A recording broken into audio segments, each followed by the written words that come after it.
Eddie Bocanegra is determined to help Chicago teenagers build a bright future by using lessons from his own dark past. So, you were in prison. Correct. What did you do? I shot and killed somebody. And you have to live with that. I do. Bocanegra served 14 years and 3 months for that gang-related murder, getting out early for good behavior and earning a social work degree. So I think there is no better way than to ask forgiveness than by doing the work that I do.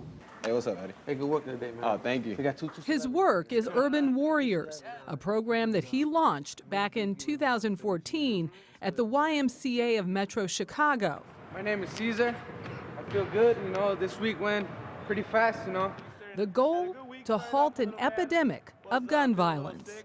So every time that we see a 14-year-old kid being shot and killed, it has a ripple effect in the rest of our communities.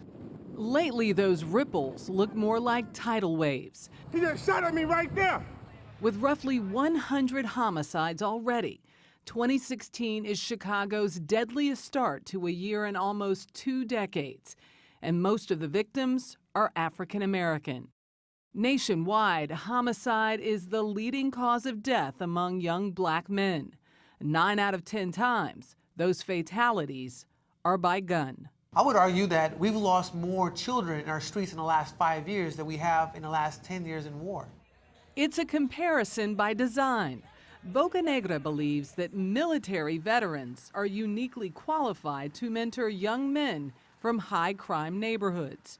So he brings them together at weekly support group meetings where they share stories and bonding activities. The common thread, post-traumatic stress disorder from time spent on a battlefield. I went to a nightclub for one of my cousin's parties. This was like a week and a half ago, and they started shooting inside the club. And a week and a half ago? Yes. A girl, she got shot in her head, and a security guard, he was shot in his leg, and so we had to apply a tourniquet to his leg. So what, I gotta tag everybody over here? Yeah. At 22, veteran Jamal McPherson is not much older than the young men he mentors at Urban Warriors.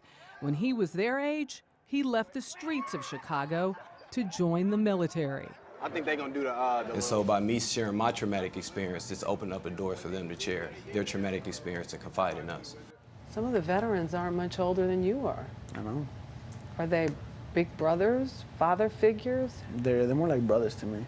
18-year-old Miguel Ariola and 17-year-olds Jaime De Luna and Noah Bacher all joined gangs early. How old were you when you held your first gun? 10 years old. 14. 14. How easy is it to get one?